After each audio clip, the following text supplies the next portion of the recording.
Okay, now, recording's now running.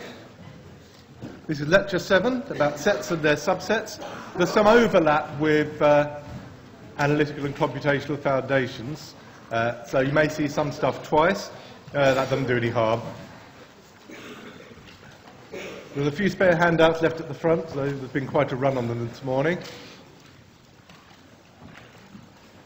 But these were handed out last week. And finally, I sent a detailed email with lots of information about the practice coursework, and which some of you may have received as part of a digest from Moodle, and others might have received it. It's fairly warm in here. Yes.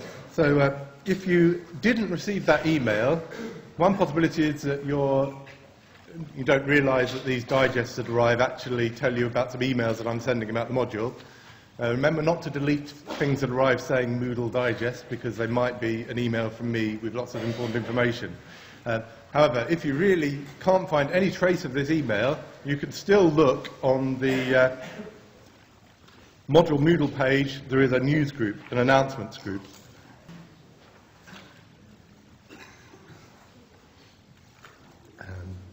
So the module announcements.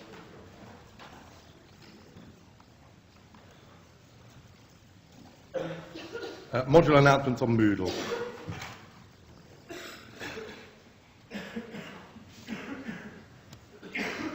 So there's a news group. You can find all the announcements in there anyway. So if you missed any of my announcements, you'll find them on Moodle anyway. Right, so moving on.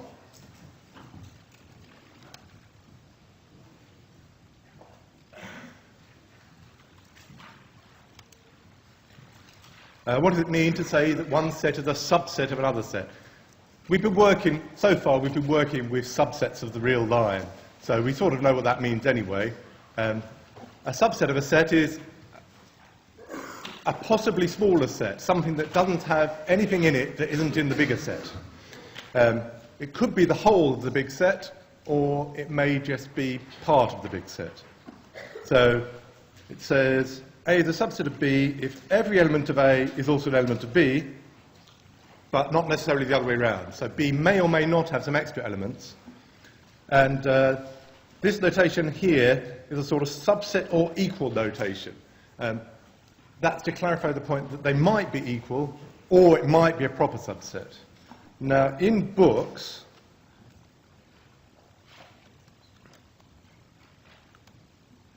you may see a subset of B in books, but the problem is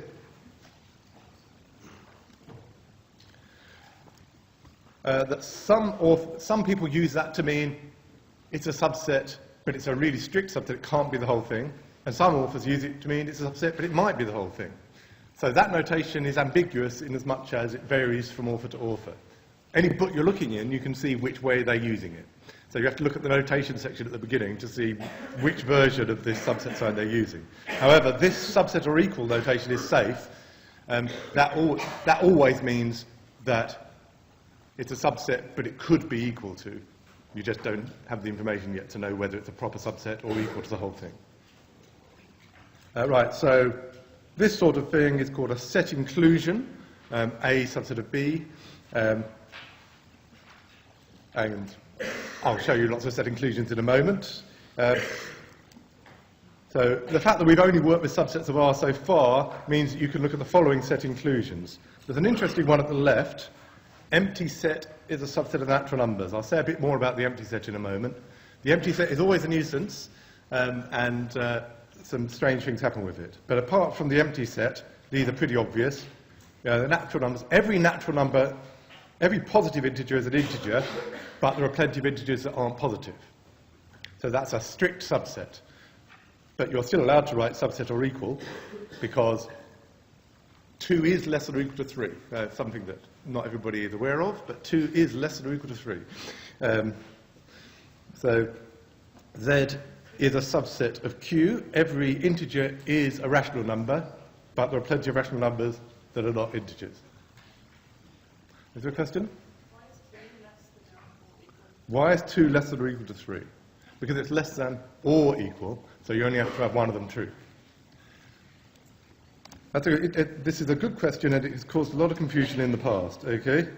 So let's sort this out. I think that a lot of others maybe have the same problem, okay?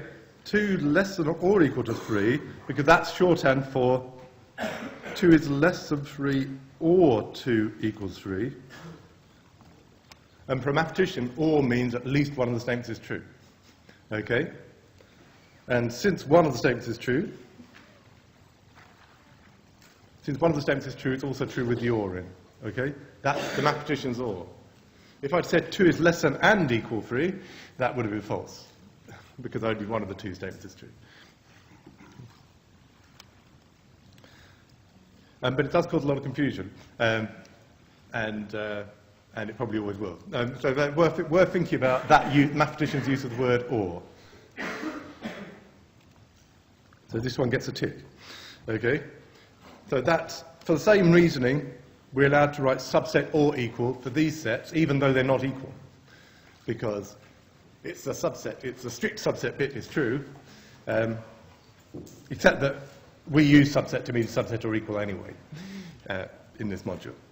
Right, so every positive integer is an integer, and every integer is a rational number, and every rational number is a real number, and none of the reverse inclusions are true. So none of them include the other way around. Then there's this funny one at the beginning, that the empty set is a subset of n.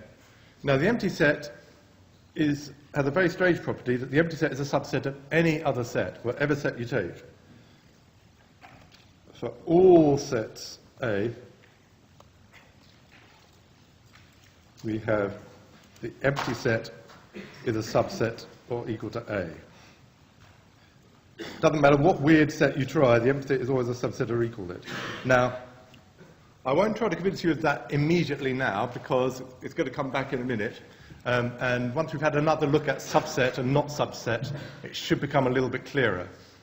But a lot of things are true about the empty set vacuously, which means that whenever you get a statement that says something like, for every x in the empty set, something happens, those statements are always true, no matter how crazy the statement.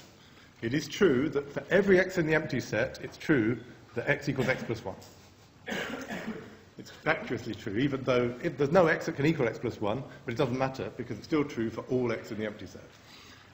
It's vacuously true. Whereas if you ever say there exists an x in the empty set so that x equals x, that's false, because there aren't any x in the empty set.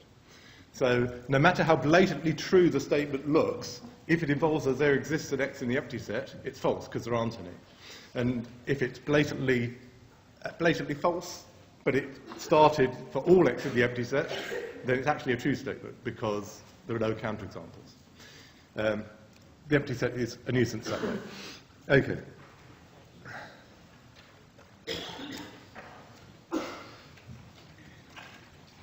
Okay, so yes, subset or equal is behaving a little bit like less than or equal, which, as we've already seen, you have to think about a bit. But what you do find is that if A is a subset of B and B is a subset of A, then they are equal. And if A is equal to B, then A is a subset of B and B is a subset of A. This is a two-way implication. And in fact, usually if you're trying to prove two sets are equal, you prove both of the inclusions, and often you have to prove them separately. Today is going to be one of the rare occasions when we're going to manage to prove both inclusions at the same time. At the end of this lecture, we're going to prove an equality by proving both, just by a direct proof without having to check both inclusions separately. But in our, I think it was the first workshop, unless it was the second workshop, we showed two sets were equal, and we had to prove the two inclusions separately, and one inclusion was harder than the other. So if you go back and look at that workshop, you'll see some examples we did with sets there.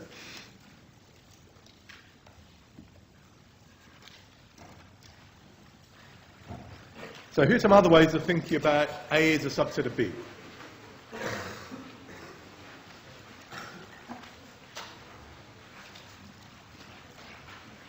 The original idea is that every element of A is also an element of B. So that one can be expressed as for all x in A, we have x in B. That's just saying that everything in A is in B. And it's not the same as saying for all x in B, x has to be in A, because B can have all the things in that A has, but more, and more, like on the previous page, like there are more real numbers than rational numbers. Okay. Then you can put that into mathematicians' notation. This is pronounced the same way. This says that upside down A is a for all. It's on your notation sheet.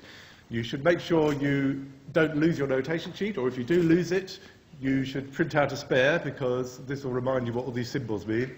That upside down A means for all. So that says for all x, that element of A, so that says for all x in A, it's just the same thing. How do you interpret that comma here, which is sort of an optional comma? That comma normally gets, this whole thing turns into for all x in A we have x is in B.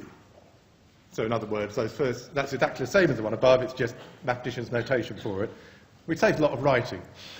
Also easier when you're doing the negations later. A does not have any elements which are not elements of B. Okay? If A has an element that's not in B, then it's not true that for everything in A we have those things are all in B. If you find one in A that isn't in B, then you've had it. It's not true. Whereas if you can't find any such elements, then you do have everything in A is in B. This is basically negating the one above. X in A implies x in B, and if x is an element of A, then x is an element of B. This one here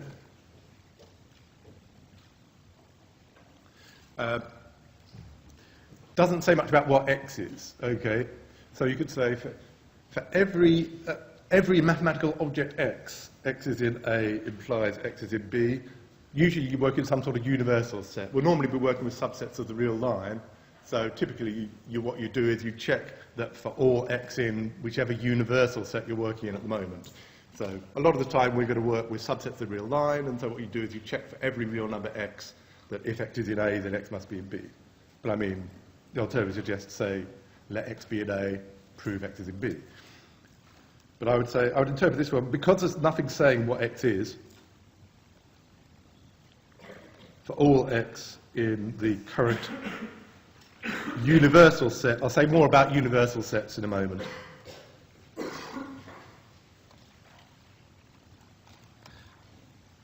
But often we'll be in a situation where we're only considering subsets of the real line. R then will count as our universal set, and we'll always work with subsets of R. And then what you look at is you check for real numbers x, is it true that if x is in A, then x must be in B? And if x isn't a subset of, and if A isn't a subset of B, we write A is not a subset of B. We just put a line through it, okay? So that's A is not a subset of B. Which means you have to negate some of the stuff above properly.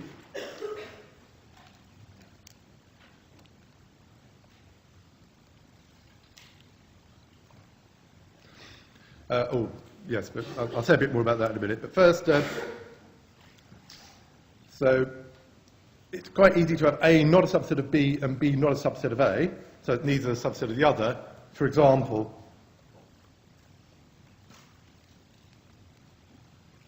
if A is equal to 1, 2, and B is equal to 1, 3,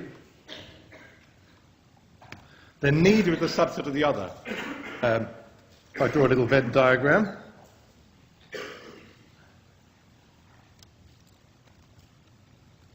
we've got 1 in the intersection, we've got, so I'll put a point there, label it 1, we've got 2 in A but not in B, and we've got the point 3 in B but not in A.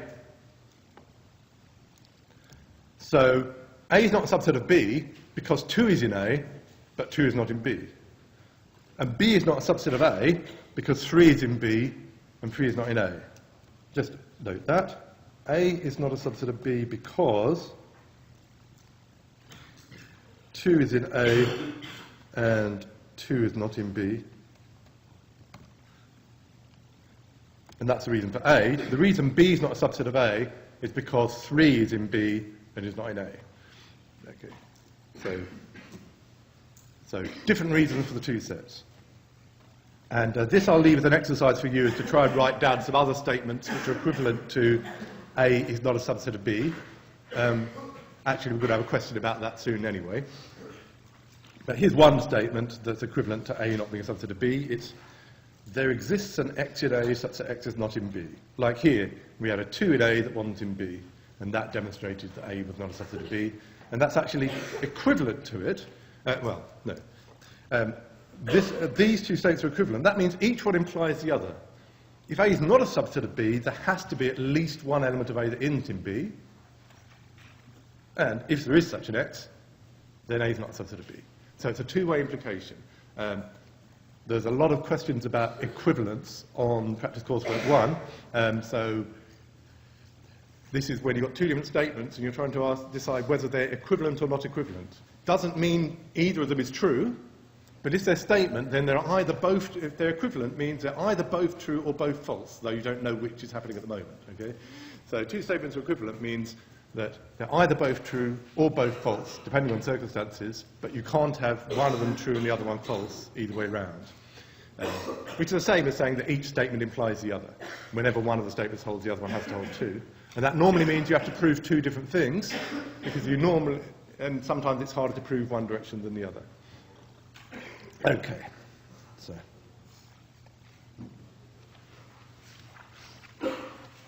Now, here's some more notation. And I'll draw some Venn diagrams as we go, just to remind you what these things look like. So we've got set difference, what you can regard as a backward slash, not a forward slash, which would mean division. This is not division. This is set difference. Some others use different notation. Try not to use the wrong kind of slash, because they mean completely different things in maths, but I know it's easy to get them mixed up. So that's those X in A which are not in B. So as a Venn diagram, so here's your A, here's your B,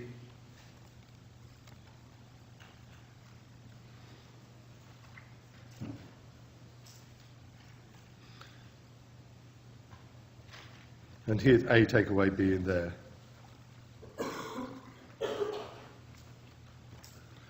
Okay, the points are in A and not in B. Then it's A union B. So it's X in A or X in B, which is the same as saying X is in at least one of A and B, because it's a mathematician's or. Okay? Mathematician's or includes, it's allowed to be in both. So it doesn't mean either or. Either or would mean you wouldn't be allowed to be in both. It's not either or, it's a mathematician's or, which means X is in A or X is in B, and or both is included in the mathematician's or. So if I want to draw that one,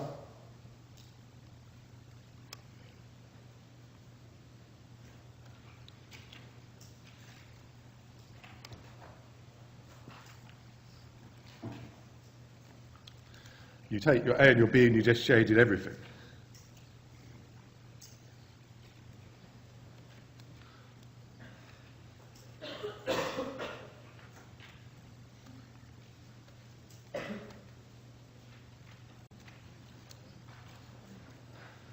Okay, A intersection B.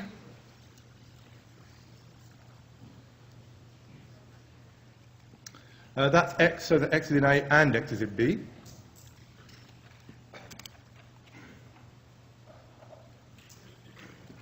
So that's just the overlap.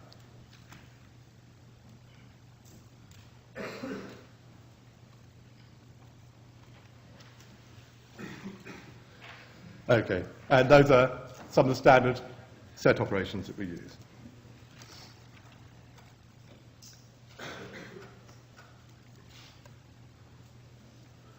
Now I'll come on to these universal sets. Okay, so it's handy to have a universal set, which I'll often draw as a big rectangle around all the other sets. This is where all the sets you're working with are subsets of some particular big set, so that you know you're in often you're in a fairly concrete setting. Most of the time, we'll work with subsets of the real numbers, but not always. We will sometimes go to bigger sets or other sets. Particularly, we might move to R squared, R cubed, and things like that sometimes, which are not subsets of R. And then, if you know what your universal set is, then you can take complement in it, which is everything in the universal set that isn't in your set. Okay? So all that you do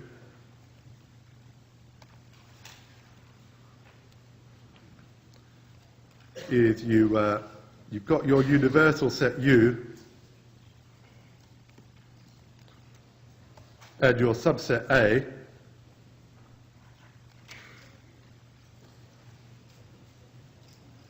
Perhaps a different colour might be good there.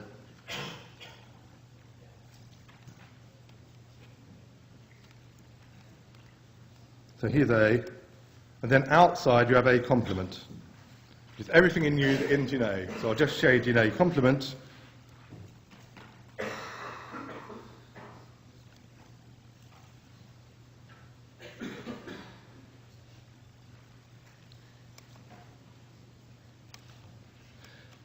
Now, unless you know what your universal set is, you can't explain complement, because we have to say everything that's outside the set.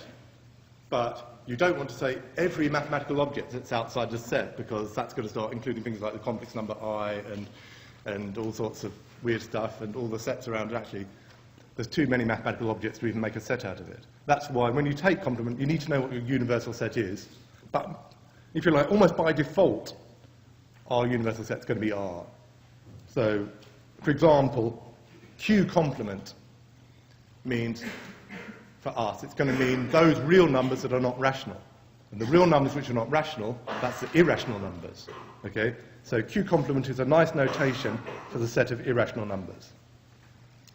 Now, there's a warning here that some authors put a bar over the top of the set instead, which is fine.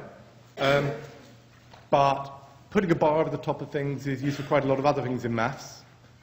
So I'm going to avoid that.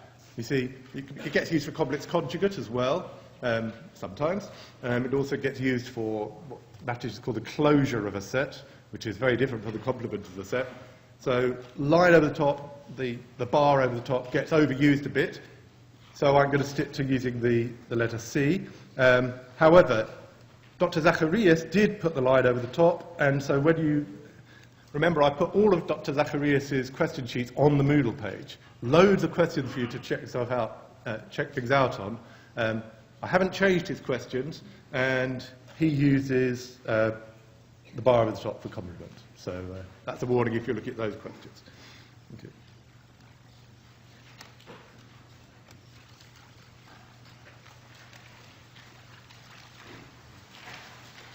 So let's give you a question to look at.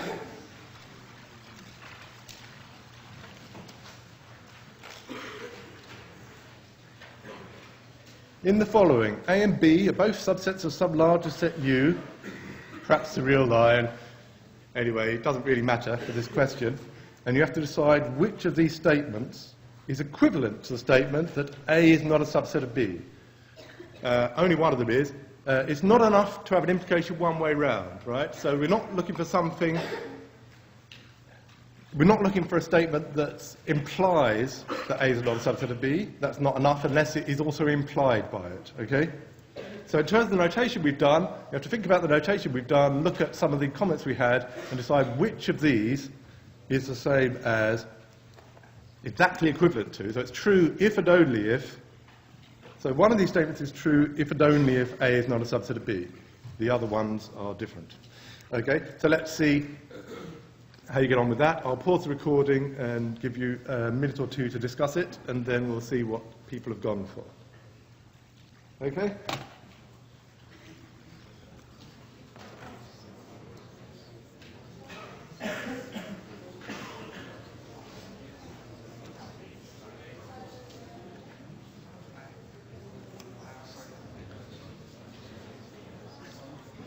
Okay, so we can see that there's quite a big majority in favour of C, but with some others, probably the next favourite one is A, with a few other answers scattered around. C is correct.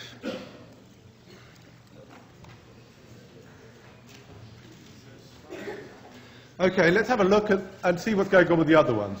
First of all, one thing to remember is that it's not good enough to have an implication one way round and not the other way round. So we've already seen an example of some sets A and B where A is not a subset of B, but where A intersection B is non-empty. So one example here to show that this one's wrong is you only need to find a counterexample one way round. So if you remember, we had A equals 1, 2, B equals 1, 3, as before. Then this one has A is not a subset of B, and yet A intersection B is non-empty. So they can't be equivalent. One of the statements is true, but the other one isn't.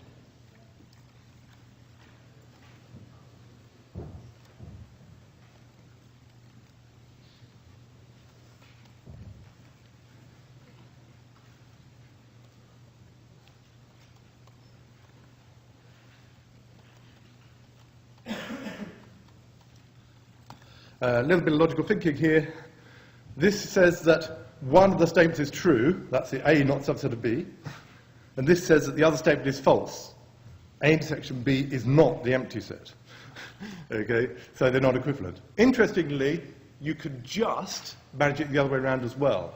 It's also possible to have A intersection B being empty and yet to have A a subset of B, but only just.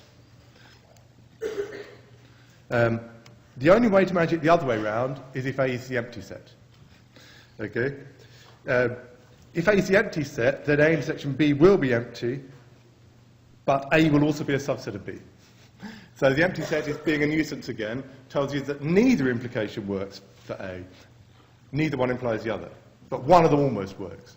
Okay. B is a subset of A, is A could be equal to B, for example. Okay? So if A equals B, then B is true, but A not subset of B is false. So could have A equals B here. So just write down any example where A equals B, and one of them is true and the other one is false. Okay? So they're not equivalent. It doesn't, if you're trying to show things are not equivalent, it doesn't matter which way round you have one of them true and the other one false. So that's a nice thing about showing things are not equivalent. It doesn't, you only have to establish one of them is true and the other one is false with one counterexample. To be completely convincing, you should say what your A and B are to give what I call a specific counterexample. So, for example, take A equals B equals R would be even more convincing.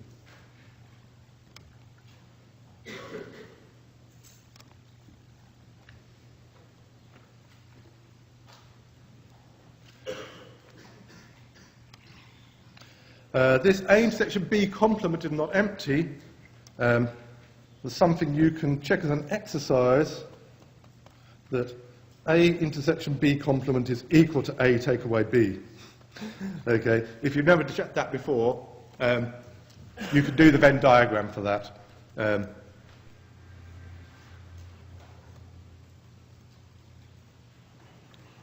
You can use the Venn diagram. You can use truth tables. Some people are quite keen on truth tables. I'm not such a big fan of truth tables, though sometimes they can be useful. But Venn diagrams often contain all the same information a truth table would have, but take up less space. Well, depends on how big you do the diagram. But it certainly takes it can be a lot quicker to draw a Venn diagram than to do a truth table. And so I will often allow a Venn diagram as a proof, as long as it's a convincing and clearly drawn Venn diagram.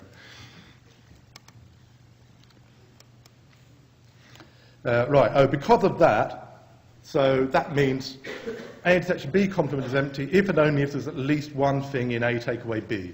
which is the same as saying there's at least one element of A that's not in B, which is one of the earlier versions we had of A not being a subset of B. So that's how you would see that. I won't go into full details. So that one is equivalent. That one works both ways round. This one here, this is A complement intersection B being non-empty. That's the one that says that B is not a subset of A, which is different.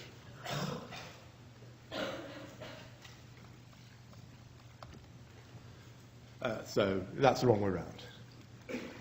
Any questions about these notations, the logical thinking involved here? Is there anyone still puzzled about any of the things we talked about so far?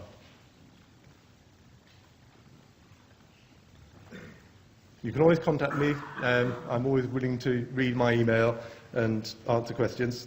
Anyway, let's move on. Actually, I've drawn so many Venn diagrams already that I don't plan to draw any more here. So I'm going to leave this space blank. Okay? But the comment is still valid. Let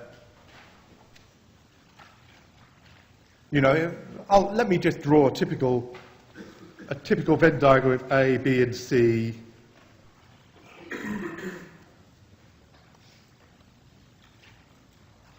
And sub-universal set U.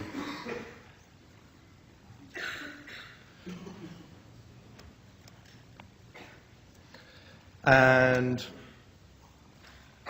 every different region you can see here indicates some different set. Like the one right in the middle here is the intersection of all three sets. That's A intersection B intersection C.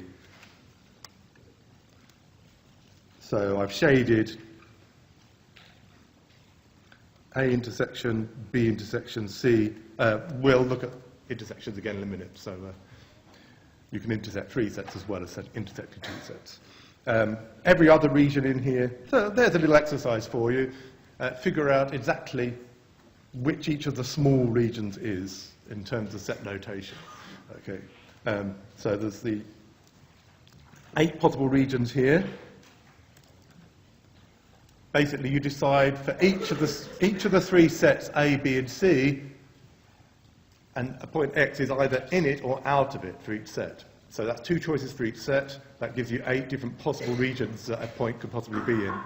And each of these, that's these small ones, and they've each got their own name using the set notation we've done so far. So then there are the bigger regions, like the whole of A, which has got 4 pieces in here, and the whole of B and the whole of C, and A intersection C, which has got 2 pieces in, and so on.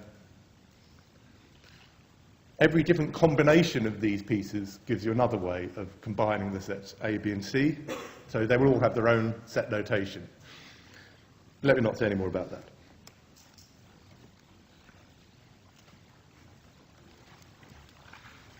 Right, so suppose we want to intersect or take the union of finitely many sets. Let's see what's happening here. And this also works with infinitely many sets, which we will do. So we're going to move on to infinitely many sets in a later lecture, but today we'll just do finitely many sets. So here's union notation. The union from k equals 1 up to n of ak, where you've got some sets, a1, a2 up to an. Maybe they're subsets of the real line, maybe they're something more complicated.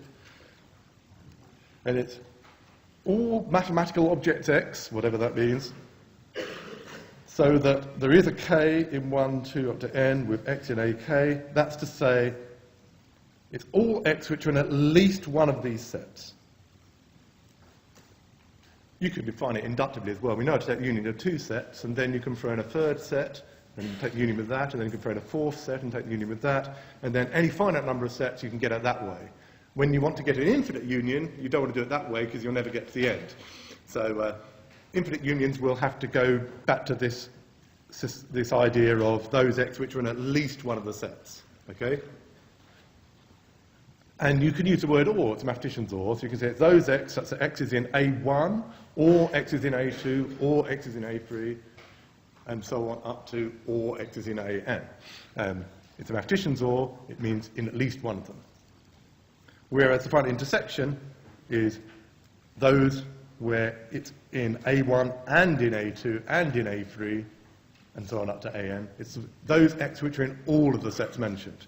Now, it's very easy to get confused between union and intersection because you just have to turn your symbol upside down. I'll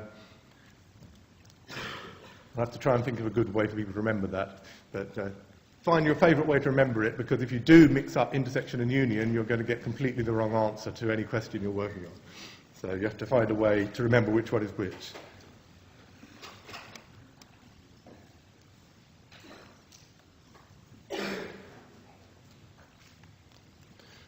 So I now want to tell you something about De Morgan's laws. These are about the relationships between complement, union, intersection. We'll do it in the setting of finite unions and finite intersections. In particular, this will work if you take a union of two or an intersection of two. And one of the first De Morgan's laws, is that if you take the complement of the complement, you get back to where you started, which actually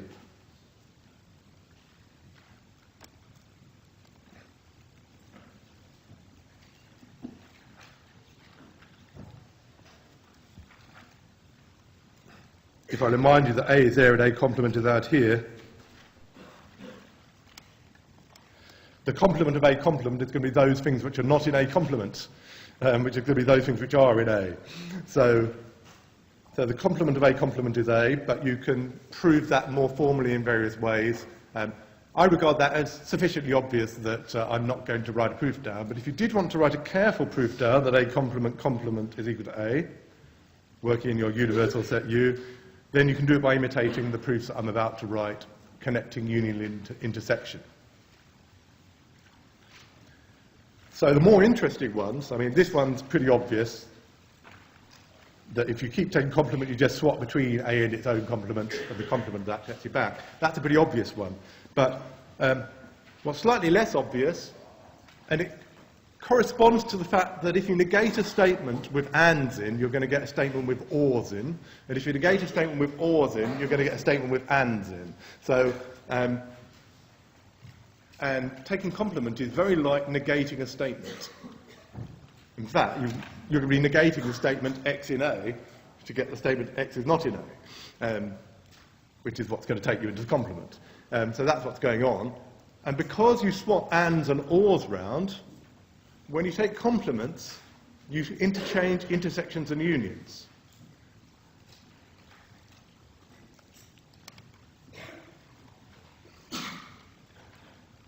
So here are the two De Morgan laws. I'll probably only prove one of them because we'll run out of time after we prove one of them. But you can actually deduce each one from the other.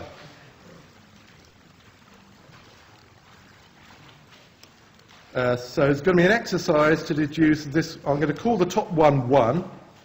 It's going to be an exercise. This one I'll call 2. I'm going to use an exercise, use law 1 to prove law 2. And you can do it the other way around as well. If you prove one of these, you can get the other one quite easily by substituting in some complements and things and using information you've got. So I'm just going to prove one. But let me tell you at least what they say. So the first one says that if you take the union of finitely many sets and take its complement, you don't get the complement of the, if you take the complement of a union, you don't get the union of the complements, you get the intersection of the complements. And if you take the complement of an intersection, you don't get the intersection of the complements, you get the union of the complements. So the complement does come inside and gets applied to all the sets, but where you originally take a union before you took the complement, after you've taken complement, you have to take the intersection. And yes, it does work for unions and intersections of infinitely many sets, and we won't prove that. I'll be leaving you to prove that one. I think it's on one of the question sheets, actually. But it's still true for infinite unions. But we'll do the finite unions, which is essentially the same proof.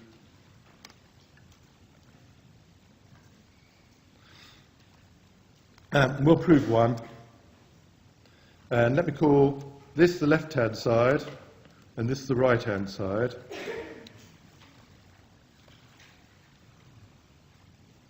Okay, so we're going to prove one by showing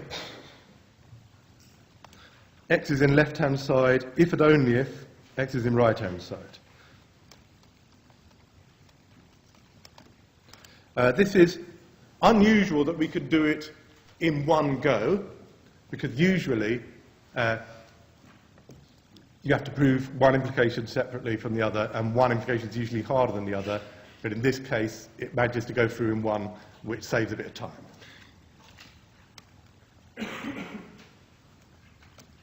So you start with, let x be in U.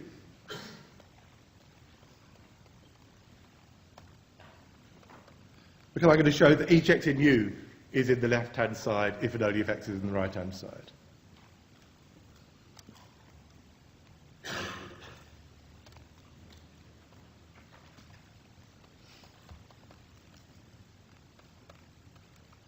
Left-hand side has gone too high up.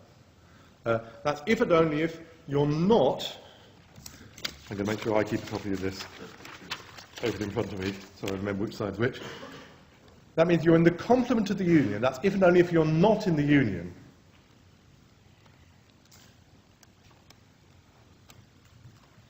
That's if and only if x is not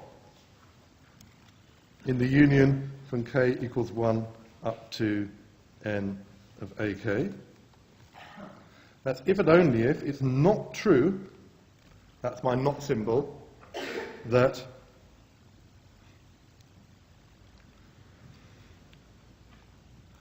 there is at least one k in 1, 2, up to n with x in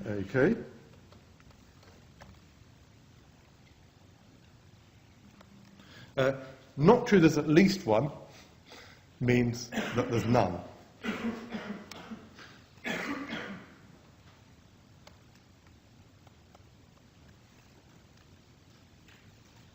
that's if and only if for all k in 1, 2, up to n, we have x is not in AK. There mustn't be at least one. That means there's at most none. Okay? At most none is none. Alternative to that thing there, if you want to get it into a more standard way for negating it, I'll say that in a moment. And that's if and only if. That's if and only if x is in all of the complements.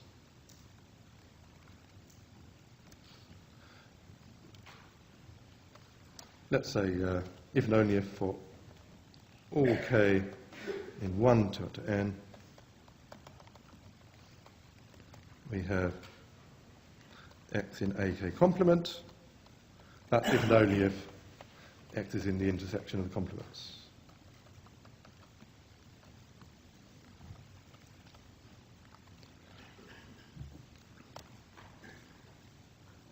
If you want to, you could put a bracket around the AK complement just to make sure that you know you're not complementing the intersection, but I think it's probably clear enough without the brackets that you're taking the complement first and then intersecting.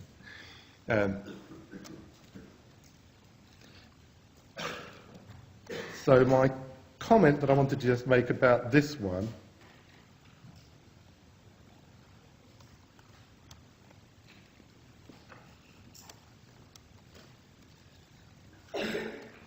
alternative for star is to say not x is in A1 or x is in A2 or x is in AN. That's the same. To negate that, that's if and only if x is not in A1 and x is not in A2 and x is not in AN. Because that's what I was saying earlier about if you negate something with ors in, it becomes a statement with ands in. And if you negate a statement with ands in, it becomes a statement with ors in. Okay, so I leave as an exercise to do the other one. You can prove the other one this way, or you can deduce the other one from this one. But I'll stop there.